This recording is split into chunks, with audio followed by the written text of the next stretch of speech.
Dad always used to wait for me at the top of the stairs.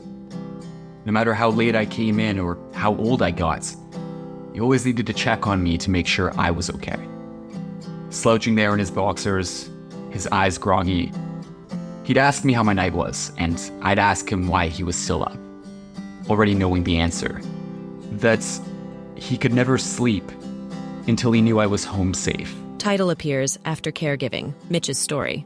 Reenactment. A laptop plays news about coronavirus pandemic. Our roles reversed in April of 2020, a couple weeks after the World Health Organization first declared an international health emergency. After abandoning my Toronto apartments, I did what many people in their 20s did back then. Moved back into my parents' house.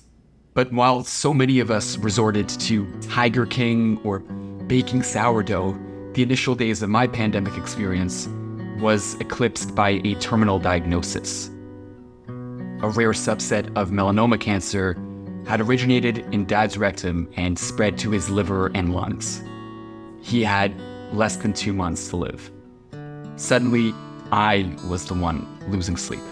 I was sucked into a whirlwind of caregiving obligations, organizing medication, driving him to oncology appointments, ensuring he was fed, hydrated, comfortable.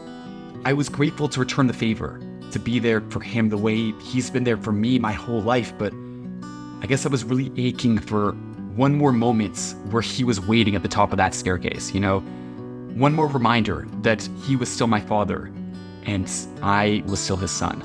A family photo.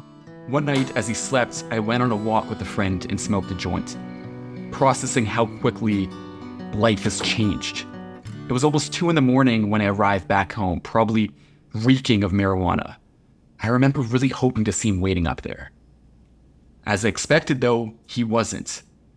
He'd been getting weaker every day, and ever since his most recent treatments, he wasn't able to walk down the hall alone. An empty staircase. I went to bed feeling my emotions competing.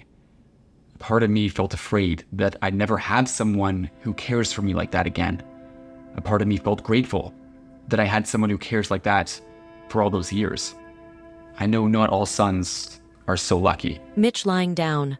As I gazed at the dark ceiling, lying in bed, a bar of light glowed beneath my door. After I opened it, I saw him there. "I just wanted to make sure you were home safe," he said. I hugged him tightly, and he hugged me back, and I realized how lucky we were. So many loved ones had to say goodbye behind pixelated Zoom screens back then.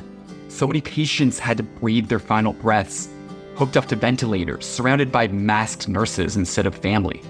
For us, it was different. A shut-down world offered us an opportunity to slow down. For the first time in almost a decade, my whole immediate family was living together under the same roof. We might have been losing Dad, but we were able to make the most of our goodbye. Mitch and Dad laughing. We built a hospice at home, a space of pajama dance parties and Tiger King and unexpected laughter. I decided to interview Dad daily, audio recording these final moments. I guess I recognized that I couldn't cure his cancer, but I could capture his story.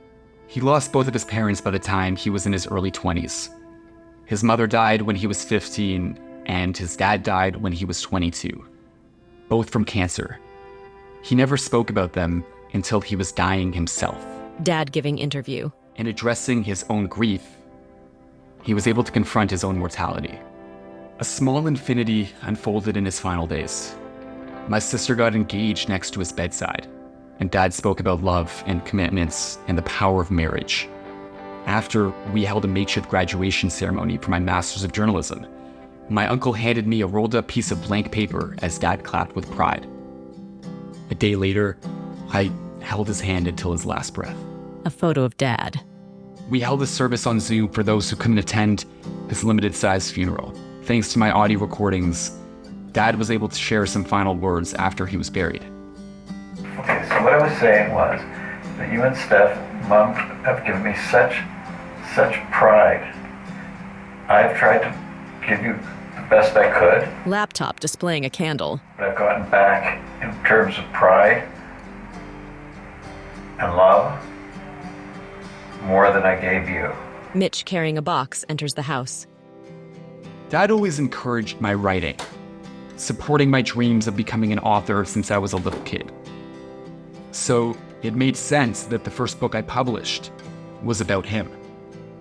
I don't know if stamping words on a page could really offer a type of resurrection. If writing about people we love can truly immortalize those we lose. But holding the book in my hands for the first time was a tangible reminder that some moments will never leave me. Maybe that's all I could hope for. In some ways, I guess he'll always be waiting for me at the top of those stairs. Mitch looks at the empty staircase and then looks down,